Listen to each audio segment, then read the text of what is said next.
మనము ఆయనను ఆహ్వానించినప్పుడు ఆయన మన మధ్యలోనికి వచ్చి మన స్తుతుల సింహాసనం మీద ఆసీనుడిగా ఉండి మనల్ని దేవుని ఆత్మచేత నింపి ఆత్మతో సత్యముతో దేవుణ్ణి ఆరాధించడానికి, దేవుణ్ణి స్తుతించడానికి మనల్ని నడిపించుంటున్నాడు. కాబట్టి దేవుని వాక్యంలో చూసినట్లయితే యెహోవా దయాళుడు, ఆయన కృప నిరంతరము నిలుచును, ఆయనకు కృతజ్ఞతాస్తుతులు చెల్లించుడి. ఆయన కృప ఎప్పుడు వరకు నిలుస్తుందంట? నిరంతరము కూడా నీతో ఉండాలని, నిరంతరము కూడా నాతో ఉండాలని, నిరంతరము మనతో ఉండాలని ఆయన ఆశపడుచున్నటువంటి దేవుడు. కాబట్టి నీవు నేను మనమందరం కూడా నిరంతరము దేవుని బిడ్డలుగా ఉండాలి, ఆయన సొత్తుగా ఉండాలి, ఆయన జనాంగంగా ఉండాలి. ఆ విధంగా ఉండాలంటే మనం ఏం చేయాలనేది ఈ దినాన ప్రత్యేకమైనటువంటి మాటల ద్వారా దేవుని మాటలను నేర్చుకుందాం. 118వ కీర్తనలో 15వ వచనం ధ్యానం చేద్దాం ఈ రోజున. నీతిమంతుల గుడారములో రక్షణను గూర్చిన ఉత్సాహ సునాదము వినబడును. దేవునికి మహిమ కలుగును గాక. హల్లెలూయా. ఎవరి గృహాల్లో? నీతిమంతుల గృహాల్లో. నీతిమంతుల గృహాలు ఏ విధంగా ఉంటాయి? అనీతిమంతుల గృహాలు ఏ విధంగా ఉంటాయి? రెండు రకాలైనటువంటి గృహాలు, రెండు రకాలైనటువంటి మనుషులు. నీతిమంతులు ఉన్నారు, అనీతిమంతులు ఉన్నారు. చీకటి ఉంది, వెలుగు ఉంది. కాబట్టి ప్రియులారా, నీతిమంతులు అనీతిమంతులు. నీతిమంతుల గృహములో ఏం వినబడుతుందంట? గుడారములలో, వారి గుడారములలో రక్షణ గూర్చిన ఉత్సాహ సునాదము వినబడును. దేవునికి మహిమ కలుగును గాక. హల్లెలూయా. మనము ముందుగా మన గుడారములలో ఉత్సాహ సునాద గీతములు వినబడాలంటే మనము నీతిమంతులుగా చేయబడాల. నీతిమంతులుగా చేయబడాలంటే మనము ముందు ఎవరు అన్నమాట? అనీతిమంతులము. అనీతిమంతులను దేవుడు నీతిమంతులుగా చేయాల. అనీతిమంతులైనటువంటి గుడారాలు ఎలాంటివంట? వాసన లేనటువంటివి, సువాసన లేనటువంటివి, సంతోషము లేనటువంటివి, ఆనందము లేనటువంటివి. ఒక్కొక్కరి గృహములోనికి వెళ్ళినట్లయితే ఆ గృహములో మనము నిలబడలేము, వారి మాటలు మనము వినలేము, వారి ఆలోచనలు మనము వినలేము, వారి నడవడికను మనము చూడలేము. అనీతిమంతులు బహు భయంకరమైనటువంటి గుడారాలుగా వారి గృహాలు ఉన్నాయి. మురుగు కంపు కొట్టేటటువంటి గుడారాలుగా ఉన్నాయి. అనీతిమంతులుగా ఉన్నారు.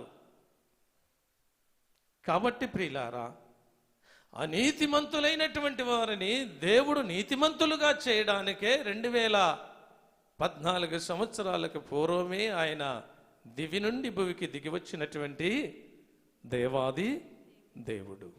దేవునికి మహిమ కలుగును గాక. హల్లెలూయా. మనందరినీ నీతిమంతుల్ని చేయాలా? మన నీతిమంతుల గుడారములో ఉత్సాహ సునాద గీతములు వినబడాలా? నీవే ఒక గుడారము, నీ గృహమే ఒక గుడారము అయ్యుంటున్నదని దేవుని వాక్యములో చెప్పబడింది. ఆ గుడారములో ఉత్సాహ సునాద గీతములు ఎల్లవేళలా వినబడాలని దేవుడు ఆశ కలిగి ఉంటున్నాడు. ప్రియులారా, నీ గుడారము, నీ ఇల్లు ఏ విధంగా ఉంది ఈ దినాన్న? నువ్వు నీతిమంతుడిగా ఉన్నావా, అనీతిమంతుడిగా ఉన్నావా? నీవు మంచివాడిగా ఉన్నావా, నువ్వు చెడ్డవాడిగా ఉన్నావా? నువ్వు మంచి ఆలోచనలు కలిగి ఉన్నావా, చెడ్డ ఆలోచనలు కలిగి ఉన్నావా? నువ్వు మంచి ఆలోచన కలిగినట్లయితే నీ గుడారము రక్షణను గూర్చిన సునాద గీతములు నీ ఇంటిలో, నీ గృహములో, నీలో వినబడుతుందని దేవుని వాక్యము చెప్పబడుతుంది. వారు ధైర్యంగా ఉంటారని చెప్పబడుతుంది. వారు సాహసం కలిగి ఉంటారని చెప్పబడుతుంది. వారు ఎంతో శ్రేష్ఠులు అని చెప్పబడుతుంది. ప్రియులారా, దేవుని వాక్యములో చూసినట్లయితే ఈ లోకములో నీతిమంతులు ఎవరు కూడా లేరు. చూడండి, రోమిలికి రాసిన పత్రిక 3వ అధ్యాయంలో 11వ వచనంలో ఉంటుంది ఆ మాట. చదువుకుందాం. నీతిమంతుడును లేడు, ఒక్కడు కూడా లేడు ఈ లోకంలో. నీతిమంతుడు లేడు, ఒక్కడు లేడు. అందరూ పాపము చేసి దేవుడు అనుగ్రహించు మహిమను పొందలేకపోతున్నారు. నీతిమంతుడు ఎవరు లేరు ఈ లోకంలో. మరి నీతిమంతులం కావాలంటే మనం ఏం చేయాలా? అనీతిమంతులుగానే ఉంటామా ఎల్లవేళలా? అనీతిమంతులుగా ఉండటం దేవునికి ఇష్టం లేదు. నువ్వు నీతిమంతులుగా ఉండాలా. నీ గృహము రక్షణను గూర్చిన ఉత్సాహ సునాద గీతములు నీ గృహములో వినబడాలా. ఒక్కొక్కరి ఇంట్లోకి వెళ్తూ ఉంటే భార్య భర్తలు ఇరువురు కూడా ఏ సునాద గీతం వినపడుతుందో తెలుసా? బూతుల సునాద గీతము వినపడుతుంది. ఒక్కొక్క భర్త తాగి వస్తే ఆ భార్య మాట్లాడే అసభ్యకరమైనటువంటి మాటలు వింటూ ఉంటే దేవుని ఎరిగినటువంటి వారు, దేవుని బిడ్డలైనటువంటి వారు ఏం చేస్తారు? చెవులు మూసుకొని అక్కడ ఉండకుండా బయటకు వచ్చేస్తారు. ఒక దైవ సేవకుడు ఈ విధంగానే ఆయా సందర్భాల్లో గృహాలు సందర్శించడానికి వెళ్ళినప్పుడు భార్యాభర్తలు ఇద్దరు గొడవ పడుతూ ఉన్నారంట. ఎప్పుడైతే బయట అయ్యగారు వచ్చినటువంటి శబ్దం విన్నారో వెంటనే ఆ బూతులు, ఆ లెక్క అసభ్యకరమైనటువంటి మాటలు మానేసి మరి వారు నమ్మించడానికి వారి మాటలు మార్చుకున్నారట. ప్రియులారా, అది తాత్కాలికమైనటువంటిది, అశాశ్వతమైనటువంటిది అది. కానీ సేవకుడు వచ్చినప్పుడు, సేవకుడు రానప్పుడు కూడా నీ ఇల్లు లేకుంటే నీ హృదయము, నీ తలంపులు, నీ కుటుంబము కూడా ఎట్లా ఉండాలంటే నీతిమంతుల గుడారంలాగా ఉండాలా. కాబట్టి ప్రియులారా, నువ్వు నీతిమంతుడిగా ఉంటే నువ్వు దీవించబడతావు. నీతిమంతుడిగా ఉంటే నువ్వు ఆశీర్వదించబడతావు. నీతిమంతుడిగా ఉంటే మేలు పొందుకుంటావని దేవుని వాక్యము చెప్పబడుతూ ఉంది. నీతిమంతుడు లేడు, ఒక్కడు లేడని చెప్పబడుచున్నటువంటి వాక్యాన్ని బట్టి దేవుడు మనల్ని నీతిమంతులుగా చేశాడు. రోమీయులకు రాసిన పత్రిక 5వ అధ్యాయము 8వ వచనంలో ఉంటుంది ఆ మాట. చదువుకుందాం. అయితే దేవుడు మన ఎడల తన ప్రేమను వెల్లడిపరుచుచున్నాడు. ఇంకను మనము పాపులమై ఉండగానే క్రీస్తు మన కొరకు చనిపోయెను. కాబట్టి ఆయన రక్తము వలన ఇప్పుడు ఎవరిగా తీర్చబడ్డామో? నీతిమంతులుగా తీర్చబడ్డాం. దేని వలన?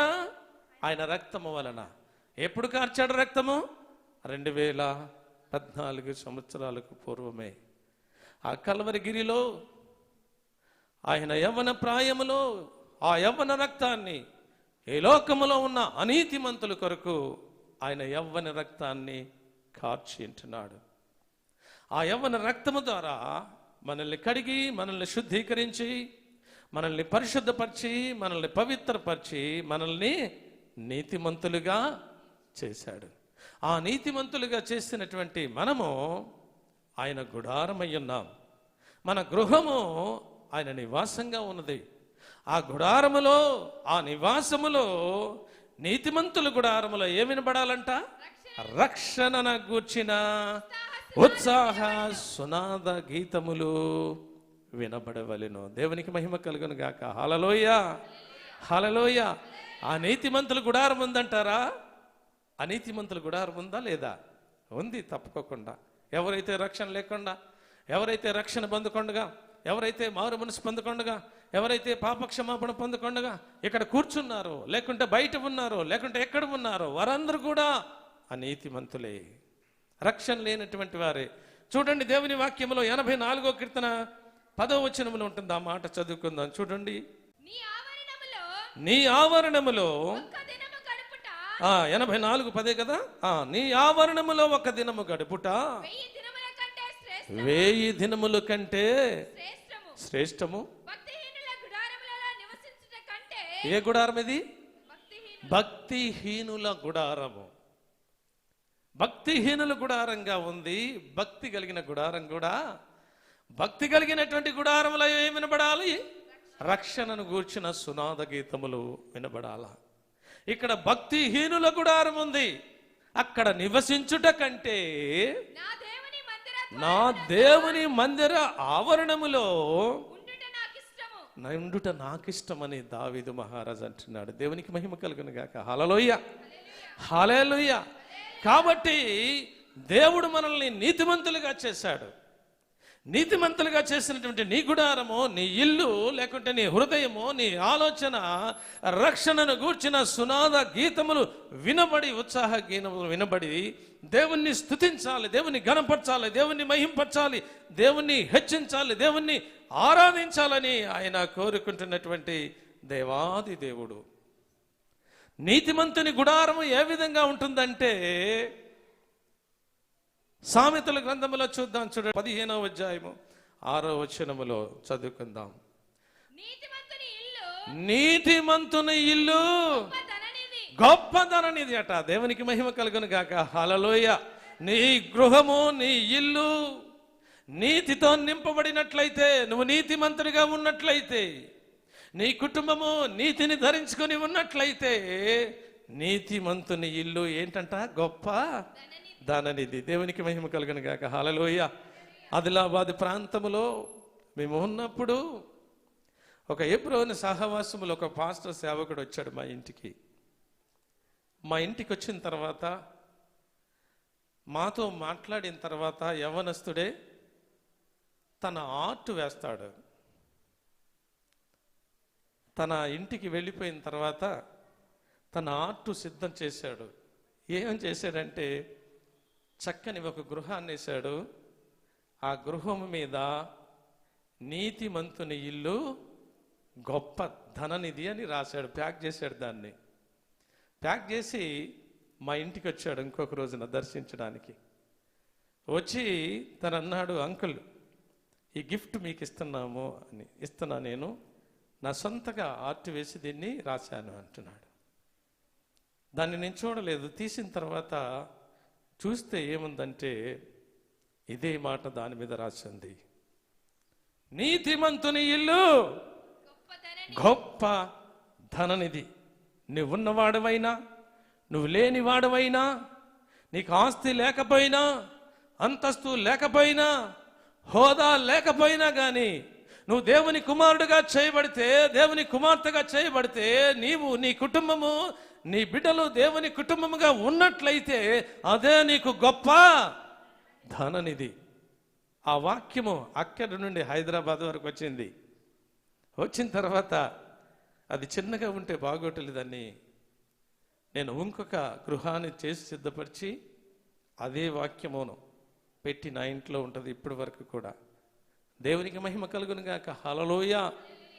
నీ గృహము, నీ గృహాన్ని ఎవరైనా చూసినప్పుడు ఇది నీతిమంతుల గృహము అని విశ్వాసులైనటువంటి వారు, దేవుని బిడ్డలైనటువంటి వారు, ఒకవేళ దేవుడే వచ్చినట్లయితే, దేవుడే చేసినట్లయితే, ఇది నా గృహము అని దేవుడు మన పక్షంగా సాక్ష్యం చెప్పాలా, నీ కుటుంబం పక్షంగా సాక్ష్యం చెప్పాలా, నీ బిడ్డల పక్షంగా సాక్ష్యం చెప్పాలా, నీ భర్త పక్షంగా, నీ భార్య పక్షంగా చెప్పాలి. తన యవ్వనస్తుడు వయసు లేనటువంటి వాడు అయినప్పటికీ ఎన్నో ఆటలు రాసి ఎన్నో వాక్యాలు దేవుని మందిరాల్లో అక్కడక్కడ రాస్తూ ఉండేటటువంటి ఆ వ్యక్తి మాతో మాట్లాడినప్పుడు, మాతో సంభాషించినప్పుడు మాకు తీసుకుని వచ్చిన ఏంటంటే, ఒక దేవుని వాక్కుని తీసుకొచ్చాడు. నీతిమంతుని ఇల్లు గొప్ప ధననిధి. ఒకవేళ నీతిమంతుడిగా నువ్వు తీర్చబడి యేసయ్య నీ ఇంటిలో ఉన్నట్లయితే, నువ్వు గృహంలో దేవుడు ఉన్నట్లయితే, నీ ఇల్లు గొప్ప ధననిధి. మన దేవుడు ఎలాంటి దేవుడట? ధనవంతుడు. ధనవంతుడు ధనవంతుడైనటువంటి దేవుడు కదా. మనము ధనహీనులుగా ఉన్నప్పుడు మనలను ధనవంతులుగా చేయడానికి ఆయన దరిద్రుడుగా ఈ లోకములోనికి వచ్చి మనలను ధనవంతులుగా చేశాను. దేవునికి మహిమ కలుగును గాక. హల్లెలూయా. ఆ ధనవంతులుగా ఉన్నాం కాబట్టే నువ్వు నీతిమంతుడిగా ఉంటే నువ్వు ధనవంతుడువు. అందుచేతనే దేవుని వాక్యములో చూసినట్లయితే గొప్ప ధననిధి అని వ్రాయబడినటువంటి మాట సత్యమైనటువంటిది. దేవునికి మహిమ కలుగును గాక. హల్లెలూయా. నీ గృహం ఏ విధంగా ఉంది? నీవు నీతిమంతుడు అయితే గొప్ప ధననిధి నీ ఇంట్లో ఉంటుంది. నువ్వు నీతిమంతుడు అయితే నీ ఇల్లు రక్షణను గూర్చిన సునామ గీతములు నీ ఇంటిలో వినబడుతూ ఉంటాయి. నీవు సువాసన కలిగి ఉంటావు. నువ్వు గొప్ప సాక్షి బిడ్డగా ఉంటావు. దేవుని మహింపచ్చేవారిగా ఉంటావు. దేవుని గణపరిచేవారిగా ఉంటావు. దేవుణ్ణి హెచ్చించేవారిగా ఉంటావని దేవుని వాక్యములో స్పష్టంగా రాయబడి ఉన్నట్టున్నది. సామెతలు 8వ అధ్యాయము 21వ వచనం చదువుకుందాం. నన్ను ప్రేమించు వారికి ఆస్తికర్తలనుగా చేయుదును, వారి నిధులను నింపుదును. ఎవరు అంట నిధులు నింపేది? దేవాది దేవుడు నీకు వాగ్దానం చేస్తా ఉన్నాడు. నీవు దేవుణ్ణి ప్రేమించినట్లయితే, దేవుని మాట విన్నట్లయితే, దేవుని మాట విని గైకొని దాని ప్రకారంగా నడుచుకున్నట్లయితే నీ ఇంటిని దేంతో నింపుతాడట? నిధులతో నింపుతాడట.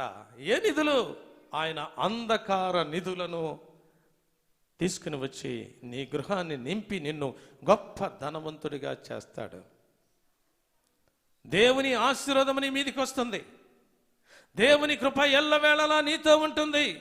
దేవుని వాత్సల్యత ఎల్లవేళలా నీ కుటుంబం మీద ఉంటుంది. అందుచేతనే అంటున్నాడు ఇక్కడ, నీతిమంతులుగా మీరు చేయబడ్డారా? మీ గుడారము నీతిమంతులుగా చేయబడిందా? నీ గుడారము రక్షణను గూర్చినటువంటి ఉత్సాహ సునాద గీతములు వినబడుతూ ఉన్నాయా? నీ ఇంటిలో, నీ గృహములో, నీలో అని దేవుని వాక్య లేఖన సత్యాల ద్వారా వినబడుతూ ఉన్నాయి. చూడండి దేవుని వాక్యంలో సామెతలు 14వ అధ్యాయం 11వ వచనంలో కూడా ఇంకో మాట రాయబడి ఉంటుంది. చదువుకుందాం. భక్తిహీనుల ఇల్లు ఏమట? భక్తిహీనుల ఇల్లు ఎట్లా ఉంటుందట? నిర్మూలముగా ఉంటుందట. ఎందుకు పనికిరానటువంటిదిగా ఉంటుందట. ఎవరిది? భక్తిహీనులు. జాగ్రత్త. నువ్వు భక్తిహీనుడిగా ఉన్నావనుకో, నీ ఇల్లు హీనంగా ఉంటుంది, అసహ్యకరంగా ఉంటుంది. నీ ఇంటిని చూసిన వారు, నీ స్వభావాన్ని చూసిన వారు, నీ మాటలను చూసిన వారు, నీ ఆలోచనలు చూసిన వారు, నీ తలంపులు చూసినటువంటి వారు అసహ్యించుకుంటున్నారు. నీ భర్త తాగిపోతాయి ఉన్నాడా? ఎంతమంది అసహించుకుంటున్నారు. నీ భర్త దొంగ ఉన్నాడా? ఎంతమంది అసహించుకుంటున్నారు. నీ కుటుంబము ఏ విధంగా ఉంది? అబద్ధాలాడే కుటుంబంగా ఉందా? ఎంతమంది అసహించుకుంటారో తెలుసా? ఈ అబద్ధమాడే వారితో మేము సహవాసము చేయకూడదు. ఈ తాగుబోతులతో మేము సహవాసం చేయకూడదు. ఈ మంచి నడవడికి లేనటువంటి వారితో మేము సహవాసం చేయకూడదని ఈ లోకములో వారు అసహించుకుంటారు. నువ్వు అసహించుకుంటే నీ కుటుంబానికి మంచిదా? అది శ్రేష్టమా? అది దీవెనకరమా? అది ఆశీర్వాదకరమా? అది నిధులను నింపుతుందా నీ గృహంతో? కాబట్టి అక్కడ అంటున్నాడు, చదువుదాం మళ్ళా మాటని. భక్తిహీనుల ఇల్లు నిర్మూలమగును, యథార్థవంతుల గుడారము వర్ధిల్లుతుందంట. దేవునికి మహిమ కలుగును గాక. హల్లెలూయా. దినదినము కూడా వర్ధిల్లుద్దట. ఎవరి గుడారం అది? యథార్థవంతుల గుడారం, నీతిమంతుల గుడారం, యథార్థవంతుల గుడారం. దినదినము వర్ధిల్లుతూ ఉంటుంది. వారు వర్ధిల్లుతూ ఉంటారు, వారి బిడ్డలు వర్ధిల్లుతూ ఉంటారు, వారి సమస్తము వర్ధిల్లుతూ ఉంటుంది. ఉన్నతమైనటువంటి స్థానంలో ఉంచానని వాగ్దానం చేసినటువంటి దేవుడు ఆయన ఎన్నడూ కూడా మాట తప్పే దేవుడు మాత్రము కాదు. ఆయన ఎన్నడూ కూడా మాట తప్పే దేవుడు కాదు. బహుగా దీవించే దేవుడు, బహుగా ఆశీర్వదించే దేవుడు. నీవు నీతిమంతుడిగా చేయబడాలి, నువ్వు నీతిమంతురాలుగా చేయబడాలా. నీ కుటుంబము నీతిమంతుల కుటుంబముగా, గృహముగా ఉండాలి. ఆ నీతిమంతుల కుటుంబాన్ని దేవుడు బహుగా దీవించి ఆశీర్వదింపజేసి వర్ధిల్లింపజేస్తాడట. బహుగా వర్ధిల్లుతాడట. అబ్రహాము ఎట్లా వర్ధిల్లాడట? బహుగా వర్ధిల్లాడట. ఆదికాండము 13వ అధ్యాయంలో ఉంటుంది. ఆ మాట చదువుదాం, చూడండి. తన భార్యను తనతో కూడా లోతును వెంటబెట్టుకొని ఐగుప్తులో నుండి ఆ, నెగేమునకు వెళ్ళెను. ఆ, అబ్రహాము ఆ. వెండి బంగారము పశువులు కలిగి బాహుధనవంతుడై ఉండెను. దేవునికి మహిమ కలుగును గాక. హల్లెలూయా. ఎంతగానో వర్ధిల్లిపోయాడట, ఎంతగానో వర్ధిల్లాడట. కారణం ఏంటంటారు వర్ధిల్లడానికి? అసలు ఏంటంటారు? ఆయన దేవుని మాట విన్నాడు, దేవుని మాట విని గ్రహించాడు, దాని ప్రకారం నడుచుకున్నాడు. మాట తప్పకుండా ఆయన వెనకబడి ఎక్కడికి వెళ్ళమంటే అక్కడికి వెళ్ళాడు. ఆయనను అందుకే దేవుడు బహుగా ఆశీర్వదించాడు, దీవించాడు, వర్ధిల్లింపచేశాడు. నీవు కూడా వర్ధిల్లాలంటే, నీవు కూడా నీ కుటుంబం వర్ధిల్లాలంటే, నీ బిడ్డలు వర్ధిల్లాలంటే, నువ్వు ప్రయోజనకరంగా ఉండాలంటే, నువ్వు దీవెనకరముగా ఉండాలంటే, నీ గుడారము నీతిమంతుని గుడారముగా ఉన్నట్లయితే నువ్వు బహుగా వర్ధిల్లుతావు, బహుగా దీవించబడతావు, బహుగా ఆశీర్వదించబడతావు. అది 100 దంతలుగా ఆశీర్వాదం కలుగుతుంది ప్రియులారా. కాబట్టి నువ్వు యథార్థవంతుడిగా ఉంటావా? యథార్థతతో వచ్చి నీ దేవుని సన్నిధిలో ఆరాధన చేస్తావా? దేవుని మహింపరుస్తావా? దేవుని గణపరుస్తావా? దేవుని హెచ్చించుతావా? చూడండి, దేవుని వాక్యంలో కొన్ని మాటలు చదువుకుందాం. కీర్తనలు 3వ అధ్యాయం 6వ వచనం చదువుకుందాం. చూడండి. 10,000 మంది దండెత్తి ఆ, నా మీదికి వచ్చి మోహరించినను 10,000 మంది దండెత్తి నా మీదికి వచ్చి మోహరించినను నేను భయపడను. యెహోవా లెమ్ము,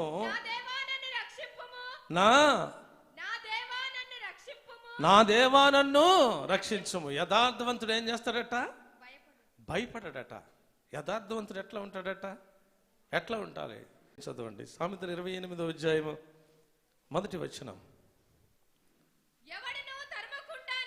ఎవరును తరమకుండానే దుష్టుడు పారిపోవును, నీతిమంతుడు సింహము వలె ధైర్యంగా ఉంటాడట. దేవునికి మహిమ కలుగును గాక. హల్లెలూయా చెబుదాం. హల్లెలూయా. నీతిమంతుడు అయితే ఎట్లా ఉంటాడంట? చెప్పాలి. నీతిమంతుడు ఎట్లా ఉంటాడు? సింహములాగా ఉండాలి. ఎంతమంది నీతిమంతులు ఉన్నారు? ఎంతమంది సింహంలాగా ఉన్నారు? అబ్బా, అందరూ సింహాలే, అందరూ సింహాలే. ఏంటి, మీరు కూడా సింహాలేనా? 2 పాటలు అయిపోయినాక వస్తున్నారు. దేవునికి మహిమ కలుగును గాక. హల్లెలూయా. దేవుని వాక్యము చాలా శ్రేష్టమైనటువంటిది, దాన్ని మలినం చేయకూడదు ప్రియులారా. నీతిమంతుడట ఎట్లా ఉంటాడంట? సింహములాగా ఉంటాడట. ఒక సింహాన్ని చూపిస్తాను మీకు, నీతిమంతుడైన సింహాన్ని, ఒక సింహాన్ని చూపిస్తాను. చూడండి, దేవుని వాక్యములో 1 సమూయేలు గ్రంథము 17వ అధ్యాయం 31వ వచనంలో ఉంటుంది అన్నమాట. చూడండి, చదువుకుందాం. దావీదు చెప్పినటువంటి మాటలు నలుగురికి తెలియగా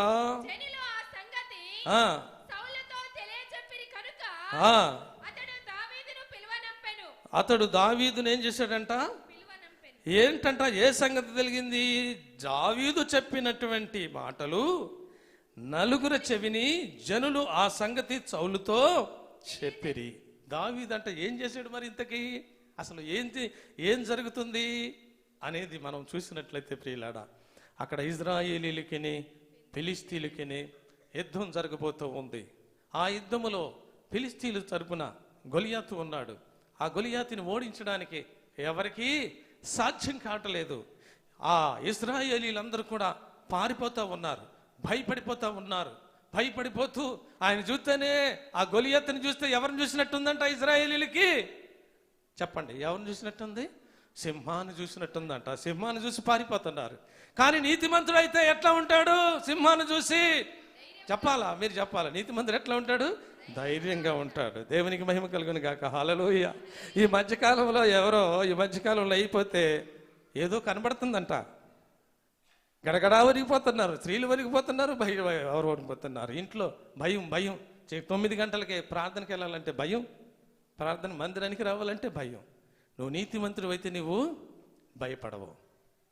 సాతాను వస్తే భయపడవు, దయ్యం వస్తే భయపడవు, ఎవరైనా పక్కింటి వాడు చనిపోతే భయపడవు. నువ్వు నీతిమంతుడు అయితే ఎట్లా ఉంటావు? ధైర్యంగా. ఎట్లా ధైర్యంగా అంటే ఏ ధైర్యం?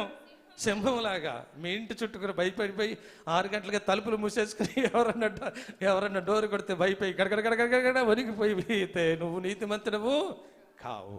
నువ్వు పిరికివాడివి. నువ్వు పిరికివాడు పరలోకానికి వారసుడు కానేరడు. దేవునికి మహిమ కలుగును గాక. హల్లెలూయ. అందుచేతనే దావీదట సింహములాగానట దేంతో కొట్లాడాడో దాని కింద చదువుకుంటే వెళ్దాం, చదవండి. అందుకు దావీదు సౌలుతో ఇట్లా, నేను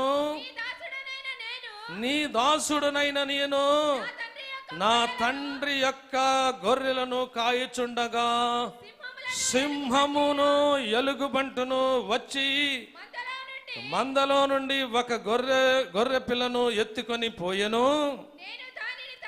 నేను దానిని తరిమి చంపి దాని నోట నుండి ఆ గొర్రెను విడిపించి తిని. దేవునికి మహిమ కలుగును గాక. హల్లెలూయ. సింహాన్ని చూసి దావీదు ఏం చేశాడో తెలుసా? భయపడ్డా? పారిపోయాడా? పెరికి బందలాగా ఉన్నాడా? కాదు, దాన్ని ఎదుర్కొన్నాడు. ఎందుకని ఎదుర్కొన్నాడు? తెలుసా? అతను నీతిమంతుడు. ఎందుకని ఎదుర్కొన్నాడు తెలుసా? తనతో దేవుడున్నాడు.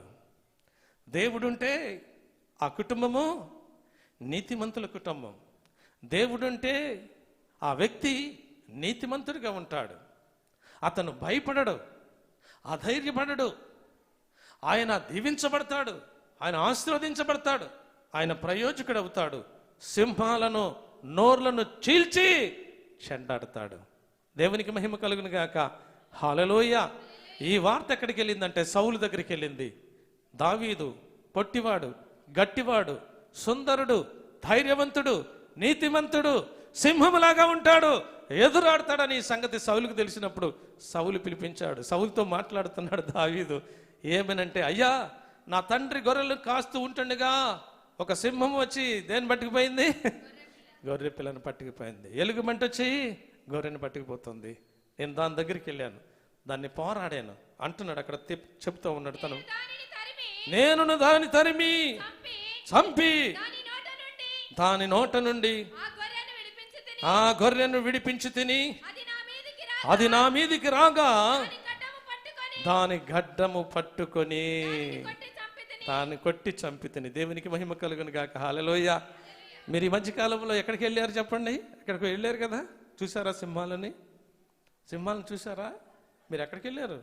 అమ్మగారుగా మీ బస్సు మాట్లాడి అమ్మగారు తీసుకుని వెళ్ళింది కదా, దగ్గరికి వెళ్ళారా? గడ్డ మీద చేయేశారా? దానికి పట్టుకున్నారా? దాన్ని పట్టుకోకపోతే మీరు ఎలాంటి వారనమాట? నీతిమంతులా అంటే మీలో ఒక్కొక్కరు నీతిమంతులు లేరు.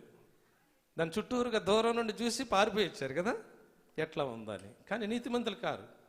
నీతిమంతుడు అంటే ఏం చేస్తాడంట? సింహం మీద గడ్డం మీద చేయి వేసి దాని నోరుని పట్టి చీల్చాడట. చీల్చేది ఆయన దావీదా? కాదు. తనలో ఎవరున్నారు? దేవుడున్నాడు. దేవునికి మహిమ కలుగును గాక. హల్లెలూయ. ఆయనను నీతిమంతుడిగా చేశాడు దేవుడు. నిన్ను నీతిమంతుడిగా చేయాలని యేసయ్య ఈ లోకంలోనికి వచ్చాడు. నువ్వు ధైర్యంగా ఉండాలి, సింహములాగా ఉండాలని, నువ్వు భయపడకూడదని. కష్టాలు వచ్చినా, ఇరుకులు వచ్చినా, ఇబ్బందులు వచ్చినా, వేదనలు వచ్చినా నువ్వు భయపడకుండా ధైర్యంగా దాన్ని ఎదుర్కోవడానికి, నువ్వు బలవంతుని చేతిలో బాణముగా ఉండటానికి నిన్ను దేవుడు సిద్ధపరిచాడు. దావీదుని కూడా అందుకే సిద్ధపరిచాడు. అయ్యా, నా తండ్రి గొర్రెలను నేను కాయిచ్చి ఉన్నాను, సింహం వచ్చింది దాన్ని చీల్చానంటున్నాడు. చదువుదాం, ఆ మాట చదువుకుందాం. చదవండి. నేను దానిని సరిమి చంపి విడిపించి తిని అది నా మీదికి రాగా దాని గడ్డము పట్టుకొని దాన్ని కొట్టి చంపి తిని. దేవునికి మహిమ కలుగును గాక. హల్లెలూయ. దాని గడ్డం పట్టుకునేట కొట్టి ఏం చేశాడంట? చంపి తిని అని అక్కడ గొప్ప సవాల్ చేస్తా ఉన్నాడు. ఒక రాజు దగ్గర ఒక గొర్రెలను కాసుకునేటటువంటి వ్యక్తి, దేవుని యందు భయం కలిగేటటువంటి వ్యక్తి, దేవుని మాట వినేటటువంటి వ్యక్తి, తండ్రి మాట వినేటటువంటి వ్యక్తి, తండ్రి చెప్పింది చేసేటటువంటి వ్యక్తి ఒక ధైర్యవంతుడిగా ఉన్నాడు, ఒక నీతిమంతుడిగా ఉన్నాడు. ఆ నీతిమంతుని గృహములో ఏముందంట? ఆ నీతిమంతుని హృదయంలో ఏముందంట? ఆ నీతిమంతుని తలంపుల్లో ఏముందంట? రక్షణను గూర్చిన సునాద ఉత్సాహ గీతములు వినబడుచున్నాయి. ఆయన దగ్గర ఏమున్నాయో తెలుసా? ఆయన దగ్గర ఉన్నాయి. దావీదు దగ్గర ఏమున్నాయో తెలుసా మీకు? ఏముంటుంది? సితారా ఉండేది. సితారా వాయిస్తే చాలు నీతిమంతుడు ఎక్కడికి వెళ్ళినా కానీ దయ్యమా పారిపోయేది, దురాత్మ పారిపోయేది. అంత కృప దేవుడినిచ్చాడు. నీకుందా? నువ్వు వెళ్ళిపోతే, ఒక దయ్యం పట్టిన ఇంటికి వెళ్తే, నువ్వు వెళితే ఆ దయ్యాన్ని నిన్ను చూసే పారిపోవాలా, కానీ నీకు ఎదురు తిరగకూడదు. దేవునికి మహిమ కలుగును గాక. అలాంటి నీతిమంతుడిగా నువ్వు చేయబడాలా, అలాంటి వ్యక్తివిగా నువ్వు చేయబడాలా, అలాంటి నీతిమంతుని గృహముగా నీ గృహము ఉండాలి. ప్రియులారా, నీ గృహములో రక్షణ గూర్చిన సునాద గీతం వినపడాలా. అప్పుడు చూడు, అక్కడ చదువుకుందాం. అక్కడ చూడండి. నీ దాసుడనైన నేను ఆ సింహమును ఎలుగుబంటిని చంపితినే, జీవము గల దేవుని సైన్యములను తిరస్కరించిన ఈ సున్నతి లేని ఫిలిష్తీయుడు వాటిదో ఒక దాని వలె అగునని, సింహము యొక్క బలము నుండి, ఎలుగుబంటి యొక్క బలము నుండి నన్ను రక్షించిన యెహోవా ఈ ఫిలిష్తీయుల చేతిలో నుండి కూడాను నన్ను విడిపించునని చెప్పాను. దేవునికి మహిమ కలుగును గాక. హల్లెలూయ. అందుకు సౌలు, పమ్ము, యెహోవా నీకు తోడుగా ఉండును గాక అని ఆ దావీదుతో అనేను. దేవునికి మహిమ కలుగును గాక. హల్లెలూయ. ఎంత శక్తి కలిగిన దేవుడు, ఎంత బలము కలిగిన దేవుడు, ఎంత ప్రభావము కలిగిన దేవుడు మనల్ని నీతిమంతులుగా తెచ్చాడు. అనీతిమంతులుగా ఉన్నటువంటి మనలను నీతిమంతులుగా తెచ్చాడు, ధైర్యవంతులుగా ఉంచాడు, సింహములాగా ఉంచాడు, ఆశీర్వాదకరముగా ఉంచాడు, దీవెనకరముగా ఉంచాడు, మేలుకరముగా ఉంచాడు. నీ ఇంటిలో ఏ విధంగా ఉంది దినాన్న? నీ గృహం ఏ విధంగా ఉంది? నీతిమంతుని ఇల్లులాగానే ఉందా? నీతిమంతులుగా నీ బిడ్డలను సిద్ధపరిచావా? లేక నీతిమంతునిగా నీ భర్తను సిద్ధపరిచావా? లేకుంటే నీతిమంతునిగా నీ భార్యని సిద్ధపరుస్తున్నావా? నీ కుటుంబం అంతా నీతిమంతులుగా ఉందా? ఆ నీతిమంతుల కుటుంబము పరలోకానికి వారసత్వం కలిగి ఉంటుందని దేవుని వాక్యంలో చెప్పబడుతుంది. ఈ పరిశుద్ధ దినములో, ఈ ప్రభు దినములో, ఈ పూజ దినములో నీకును నాకును మనందరికీ దేవుడు హెచ్చరిక చేసేది ఏంటంటే, నీ కుటుంబము నీతిమంతుని గృహములాగా ఉండాలా. నీవు ఒక నీతిమంతుడిగా ఉండాలా.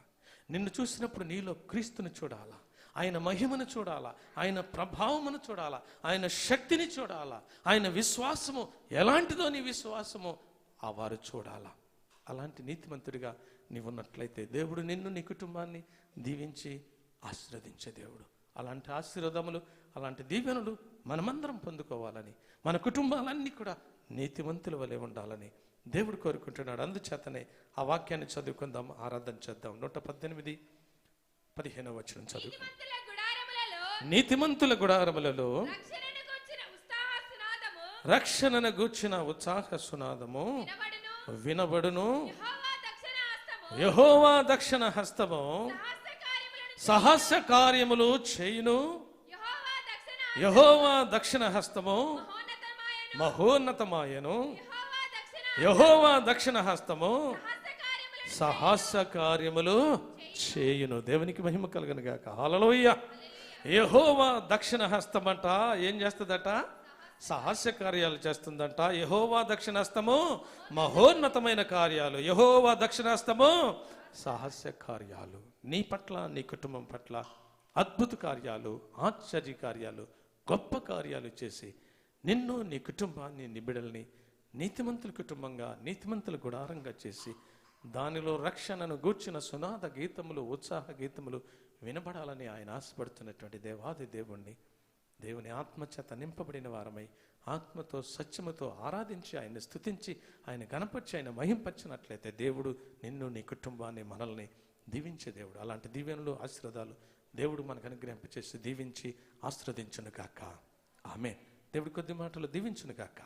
ఆమేన్. ప్రార్థన చేసుకుందాం తలలు వంచి. పరిశుద్ధుడైన తండ్రి, జీవము కలిగినటువంటి మా యేసయ్య, నీ ఘనపాదములకు వందనాలు, స్తుతులు, స్తోత్రాలు. అనీతిమంతులైనటువంటి మమ్మలను నీతిమంతులుగా చేసినటువంటి దేవాది దేవుడు నాయన, నీతిమంతుల గృహములలో రక్షణను గూర్చిన ఉత్సాహ సునాద గీతములు వినబడునని నాతో మాతో మాట్లాడినందుకు స్తోత్రములు.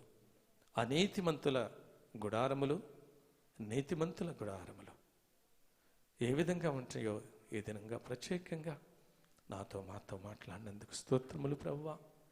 నీ కృప నాతో మాతో ఉంచి మా ప్రతి కుటుంబము సియోనులో ఉన్నది నీతిమంతుల గుడారముగా ఉండి దానిలో రక్షణ గూర్చిన సునాద గీతములు వినబడిలాగన, నిన్ను మహింపరిచేలాగిన, నన్ను ఘనపరిచేలాగిన